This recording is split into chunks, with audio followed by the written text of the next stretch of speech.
Bila kau rasa gelisah di hatimu, bila kalang kabut tak menentu hidupmu, ingat masih ada seorang penolong bagimu.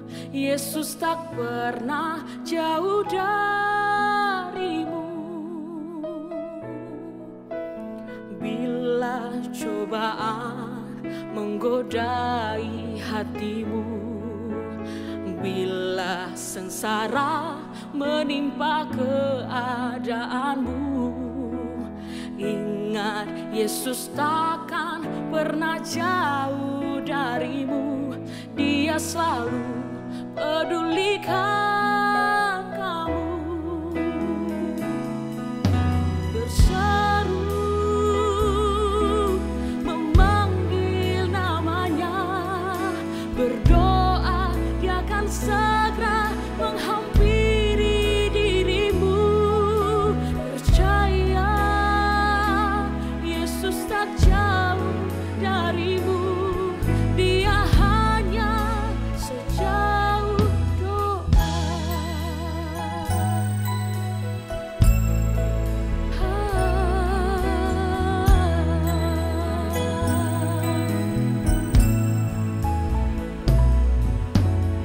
Bila cobaan menggodai hatimu, bila sengsara menimpa keadaanmu, ingat Yesus takkan pernah jauh darimu.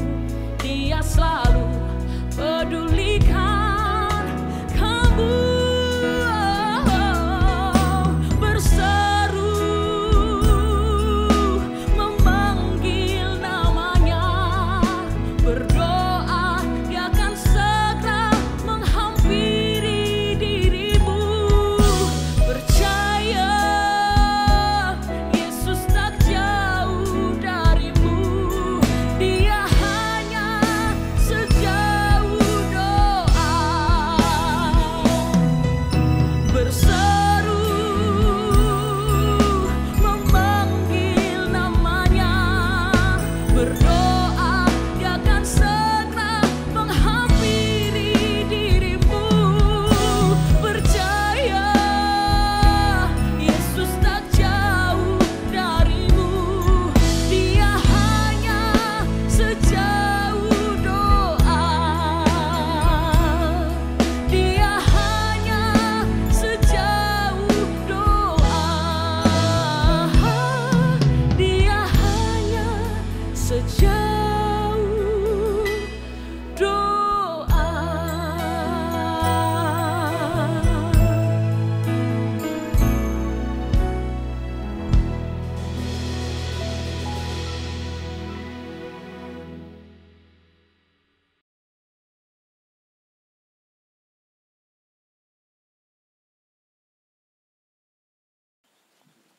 Shalom, puji Tuhan, Holy Lovers. Kita bersyukur pada saat ini, kalau kesempatan ini kita boleh menyampaikan firman Tuhan sebagai renungan bagi kita semua lewat Holy Channel. Kita bersyukur kalau di tahun 2021 ini Tuhan masih memberi kesehatan, kekuatan, sukacita, dan damai sejahtera bagi kita semua. Saya mau sampaikan renungan firman Tuhan yang terambil dari Kitab Mazmur pasal 54 ayat yang keempat. Ya Allah, dengarkanlah doaku, berilah telinga kepada ucapan mulutku. Firman Tuhan yang disampaikan lewat permohonan Daud untuk kita semua, bahwa kita perlu dengan segenap hati kita menyampaikan setiap permohonan kita kepada Tuhan. Dan kita perlu menyadari bahwa hidup orang Kristen adalah hidup dengan doa. Sebab doa bagi orang Kristen atau yang disebut dengan umat Allah, umat Tuhan adalah napas kehidupan. Namun tidak jarang kita lihat banyak orang malas dan tidak bergairah untuk berdoa. Atau mungkin jadi putus asa dan tidak berdoa lagi. Dalam bahasa Toba disebut madele. Dengan alasan doaku tidak didengar oleh Tuhan. Nah, seluruh kita yang mendengar firman Tuhan ini, timbul pertanyaan, mengapa doa kita tidak didengar Tuhan? Atau kita berdoa tetapi tidak ada merasakan sesuatu dalam hidup kita? Maka untuk itulah dengan judul khotbah atau renungan pada saat ini adalah penghalang doa. Jemaat Tuhan yang dikasihi oleh Tuhan, kalau pertanyaan firman Tuhan tadi bagi kita, mengapa doa kita tidak dijawab oleh Tuhan atau tidak merasakan apa-apa ketika kita berdoa? Ada 3 hal yang perlu kita tahu dari firman Tuhan ini. Apa-apa saja yang menjadi penghalang doa kita. Saya mau sampaikan yang pertama. Dalam Yesaya pasal 59 ayat 1 dan ayat 2. Demikian firman Tuhan. Sesungguhnya tangan Tuhan tidak kurang panjang untuk menyelamatkan, dan pendengarannya tidak kurang tajam untuk mendengar. Tetapi yang merupakan pemisah antara kamu dengan Allahmu ialah segala kejahatanmu, dan yang membuat dia menyembunyikan diri terhadap kamu sehingga ia tidak mendengar adalah segala dosamu. Nah, dalam hal ini yang pertama yang menjadi penghalang doa kita adalah dosa dan pelanggaran. Kita tahu apa itu pelanggaran. Bahwa semua kita memiliki kekurangan. Dan kita bisa merasakan sesuatu ketika kita berdoa. Dan mungkin kita bisa mengatakan, kenapa doaku tidak didengar Tuhan? Saya sudah lama berdoa. Mungkin siang malam berdoa. Tetapi kenapa Tuhan tidak menjawab doaku? Kenapa Tuhan tidak merespon apa yang saya sampaikan dengan doa-doaku? Seluruh kita yang mendengar firman ini, dengan tegas firman Tuhan berkata, yang menjadi penghalang doa kita tidak dengar adalah dosa dan pelanggaran. Mungkin salah satu contoh yang bisa saya sampaikan dalam tulisan Paulus kepada jemaat Galatia pasal 5 ayat 19 dan 21, yaitu keinginan daging. Karena banyak keinginan daging kita yang membuat kita tidak mendapat bagian dalam kerajaan surga. Atau bisa kita katakan doa kita jadi terhalang. Dan kita tahu jelas upah dosa ialah maut. Nah, untuk itulah kita harus belajar kepada firman Tuhan. Mengapa doa kita tidak dijawab Tuhan? Satu saya sebutkan tadi adalah karena dosa dan pelanggaran kita. Yang kedua,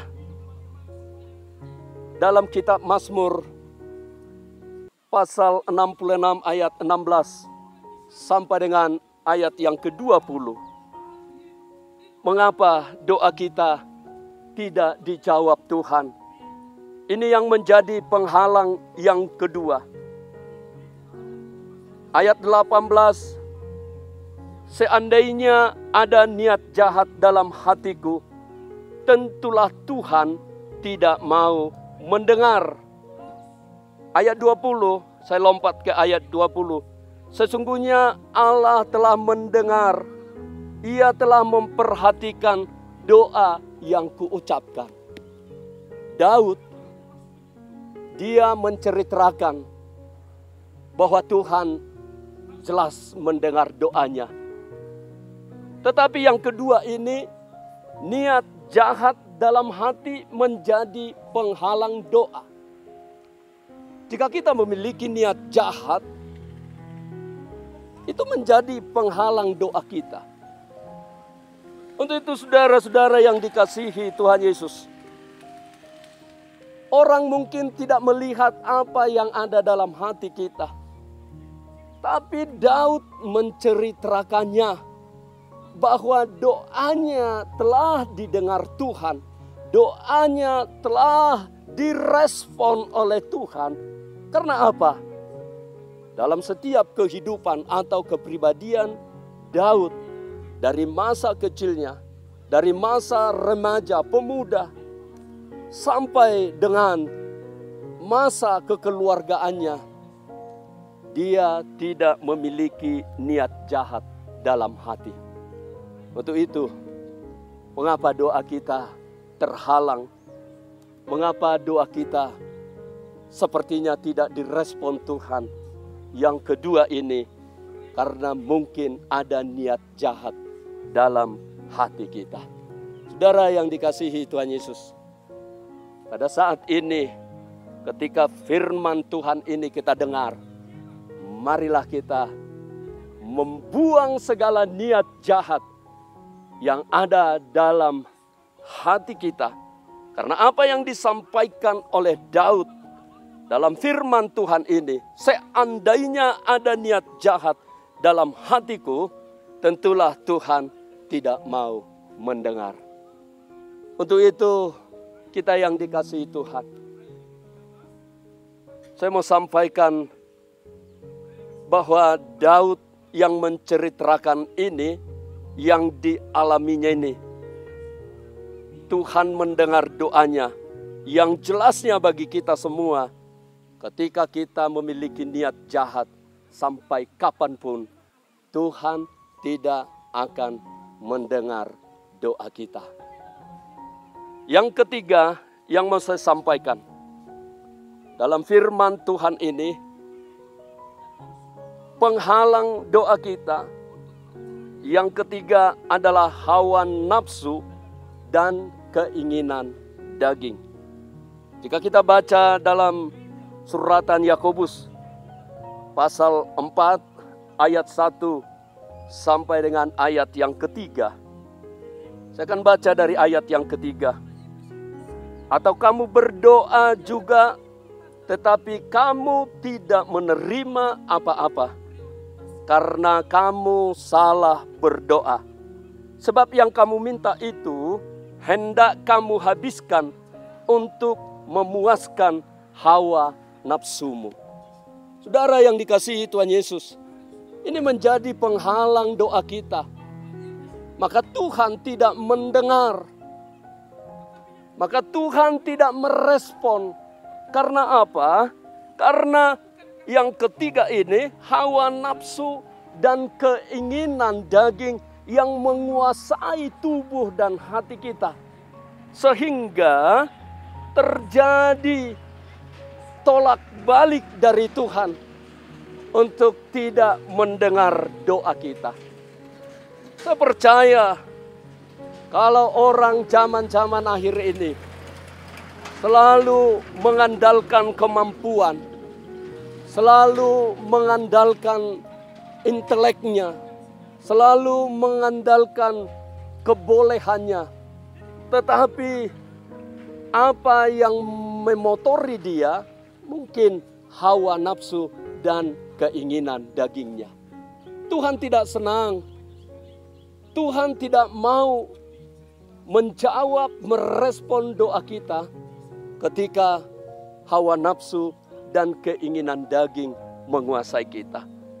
Maka hawa nafsu dan keinginan daging inilah yang menjadi penghalang doa kita. Karena apa? Kamu berdoa juga, tetapi kamu tidak menerima apa-apa. Karena kamu salah berdoa. Sebab yang kamu minta itu hendak kamu habiskan untuk memuaskan hawa nafsumu. Saya mau kasih satu contoh. Ketika saya ingin memiliki sebuah mobil yang lumayan. Dan sampai hari ini keinginan saya sudah 18 tahun tidak tercapai. Karena di dalam hati saya ada niat yang tidak pas dengan Tuhan.